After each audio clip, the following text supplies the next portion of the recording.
Halo semuanya, selamat datang kembali di channel Hexor.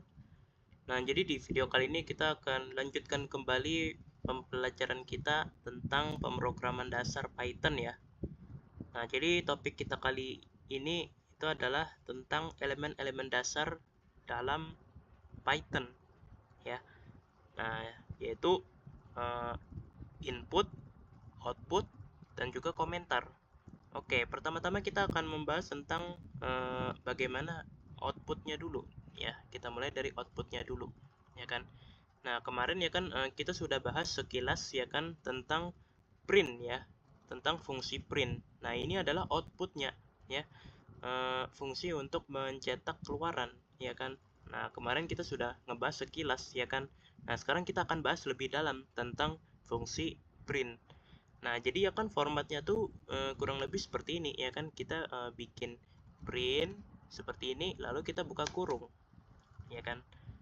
Nah, terus ya kan di dalam kurung sini kita bebas mau mencetak dengan berbagai macam argumen. Nah, argumennya ini ya kan bisa berupa angka, bisa berupa ekspresi, bisa berupa fungsi-fungsi lain tapi mengembalikan nilai tertentu atau bahkan bisa berupa teks ya kan. Nah, misalnya ya kemarin kan kita coba pakai ini argumen dari fungsi type ya kan, kayak type A ya kan misalnya ya kan.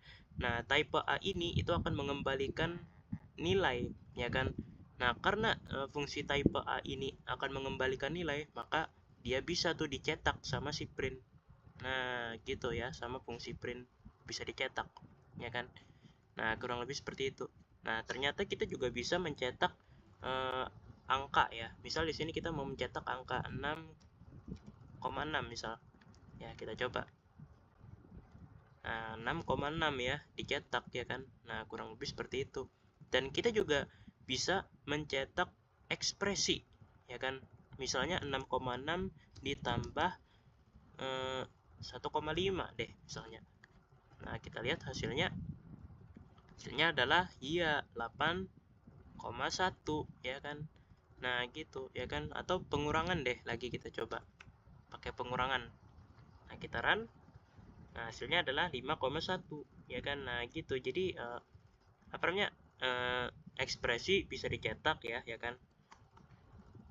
Angka bisa dicetak ya kan. Terus gimana dengan eh, teks ya? Nah, teks itu kita mesti pakai petik ya. Kita mesti pakai petik dua seperti ini ya kan. Lalu di dalamnya kita isi ya kan dengan kata-kata yang kita ingin cetak. Misal kita pengen mencetak hello programming, misal hello programmer misalnya. Hello programmer ya. Nah, kayak gini. Ya kan, maka kita coba run. Nah, hasilnya adalah hello programmer. Seperti ini, ya. Nah, kurang lebih seperti itu. Ya kan? Jadi kalau untuk teks ya kan jangan lupa pakai petik dua ya kan. Seperti ini. Nah, gitu. Jadi terkait argumen ya kan, terkait argumen ada 4 ya, ada 4 jenis yang bisa kita cetak ya kan. Ada teks ya kan, ada bilangan bulat, ada ekspresi, ada juga berupa fungsi ya kan, fungsi-fungsi tertentu ya, atau method tertentu. Nah, terus kita mungkin berpikir gimana caranya kalau kita tuh pengen mencetak lebih dari satu argumen. Nah, caranya kita tinggal tambahin koma ya. Ada dua opsi ya, ada koma, ada plus gini ya kan. Nah, gitu ya kan. Nah, pertama kita bahas kalau koma dulu deh. Kalau koma. Nah, koma ya kan kita pengen mencetak angka 5 deh misalnya. Ya kan. Nah, kita lihat apa yang terjadi. Nah, hello programmer 5 misalnya, ya kan. Nah, gitu, ya kan. Nah, itu kalau koma. Tapi kalau misalnya pakai plus, itu gimana, ya kan? Kalau pakai plus itu bedanya dia tuh nggak pakai spasi, ya kan? Oh iya, lupa ya. Lupa ya, kalau ternyata ya kan, ternyata ini kan nggak apa namanya, ini hello programmer dengan plus dengan 5 ini kan tipe datanya berlawanan ya. Nah, kalau tipe datanya berlawanan nggak bisa ya. tipe data berlawanan tuh nggak bisa. Tapi kalau tipe datanya sama, kayak misalnya kita tambahin 5 deh ya kan di sini. Nah, kita pengen tetap maksa ya kan mencetak angka 5 ya kan pakai plus seperti ini ya kan, maka pakai aja tipe data string ya kan. Nah, gitu kita lihat ya kan. Oke. Nah, hello programmer 5. Nah, jadi bedanya tuh gini. Bedanya kalau kita pakai plus ya kan, itu nggak pakai spasi. Nah, kayak gini ya, nggak pakai spasi. Tapi kalau pakai koma ya, kalau pakai koma itu pakai spasi, sama dengan spasi ya. Nah, gitu kita lihat. Nah, kan pakai spasi ya kan. Nah, gitu. Jadi ada dua opsi nih ya kan. Kalau apa namanya, kalau misalnya kita tuh pengen mencetak lebih dari satu argumen.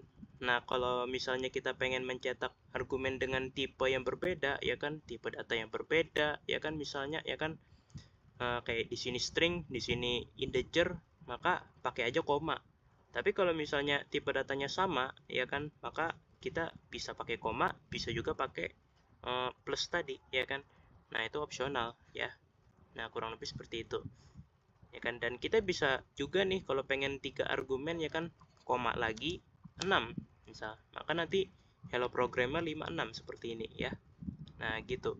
Nah, terus mungkin ada yang nanya nih ya kan, kira-kira gimana caranya kalau kita pengen bikin outputnya tuh lebih rapi, dengan cara apa? Dengan cara apa namanya, enter ya, atau bikin baris baru deh ya kan. Nah, gimana caranya? Nah, caranya adalah sama seperti C++, yaitu kita pakai gini, lalu garis kayak gini, lalu N seperti ini ya.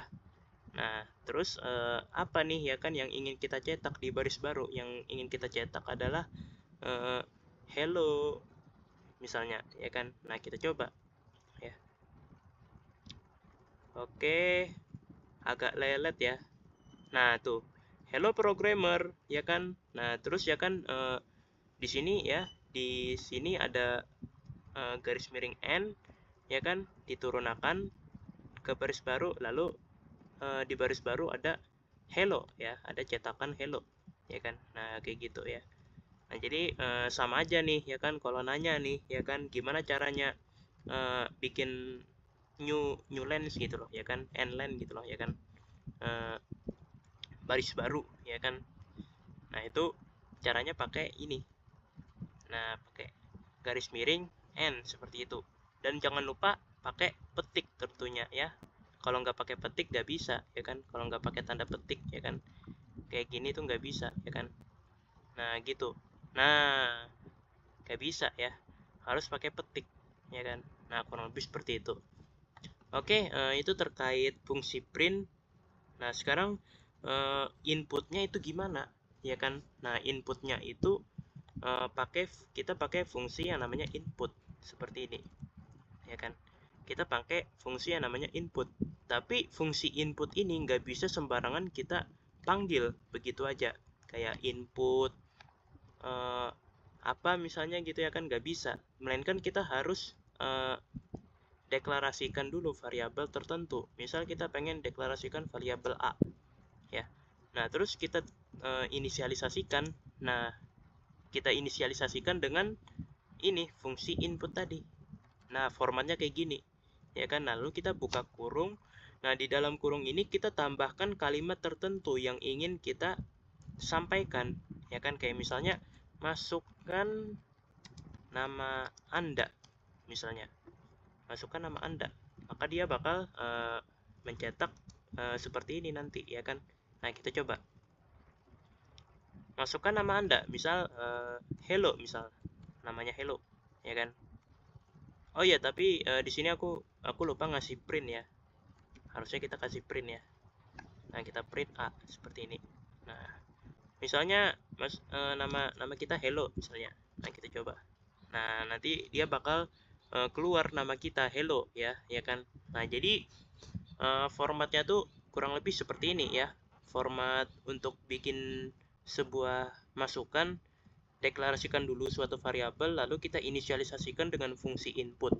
Nah, di dalam kurung input ini masukkan argumen berupa kalimat tambahan, ya, kalimat tambahan yang ingin kita cetak untuk memperjelas proses input. Kayak misalnya di sini di baris ke-1 ini kita disuruh masukkan nama, ya udah tulis masukkan nama Anda misalnya, ya. Tapi kalau misalnya kita nggak masukin argumen apa-apa, maka dia kayak gini doang yang ada.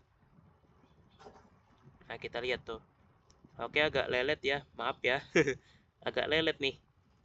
Program kita agak lelet ya. Compiler kita nggak tahu juga ya.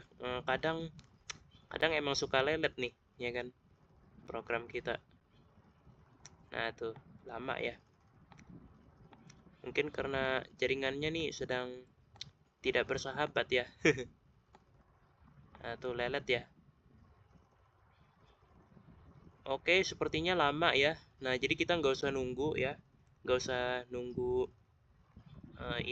nggak usah nunggu ininya selesai ya, loadingnya selesai. Kita kasih gambaran aja seperti ini. Kalau kita nggak masukin argumen, maka kita kayak apa ya, nggak ada argumen apa-apa, langsung disuruh input masukannya apa. Misal kita masukannya hello misalnya di sini ya, maka ya kan sudah jadi ya kan, si hello tadi yang kita input tadi itu masuk ke variabel A, ya kan. Dan ketika kita cetak variabel A, maka variabel A ini akan mengeluarkan nilai yang kita input tadi, ya kan. Nah, kurang lebih seperti itu ya terkait input, ya kan. Formatnya jangan lupa ya seperti ini, jangan tanpa deklarasi dulu, kayak tiba-tiba main input kayak gini aja, ya kan, salah ya. Nah, nggak boleh kayak gitu, ya kan. Nah, kurang lebih seperti itu. Nah, terus elemen yang terakhir adalah tentang komentar. Nah, komentar kan kalau di C++ kan pakai ini ya, pakai garis seperti ini ya, ya kan. Nah, pakai garis seperti ini, ya kan. Nah, ini nih kalau di C++. Nah, tapi kalau dalam Python itu pakai ini, ya kan, pakai tanda pagar. Nah, baru kita ketik hello ya, gini. Nah, kurang lebih seperti itu ya. Nah, ini komentar. Dan sifat komentar, kalau kalian masih ingat, sifat dari komentar itu adalah tidak akan dieksekusi. Dia nggak akan dieksekusi sama sekali oleh program. Jadi fungsi utama dari komentar itu hanya sekedar untuk ngasih tanda nih, ya kan. Barangkali program kita nanti dibaca oleh orang lain gitu loh, ya kan. Dan untuk memudahkan orang lain membaca program kita, maka kita pakai komentar, ya kan, kasih penanda. Misal kita pengen looping nih, ya kan, di sini kita tulis, ya kan, perulangan 1 hingga 10 misalnya, ya kan. Nah, itu tentu bakal membantu banget ya untuk untuk memudahkan orang lain dalam membaca program kita ya. Nah, jadi kurang lebih seperti itu untuk komentar ya. Sama seperti C++, dia nggak akan dieksekusi ya, cuma formatnya beda. Kalau Python kayak gini, kalau C++ itu pakai ini. Nah, gitu ya. Oke, aku rasa cukup dulu pembahasan kita terkait elemen dasar Python kali ini ya. Dan yap, semoga bisa dipahami. Tak lupa juga aku ucapkan terima kasih buat kalian yang sudah menonton video ini sampai selesai ya. Dan yap, sampai jumpa lagi di video-video berikutnya. Dadah.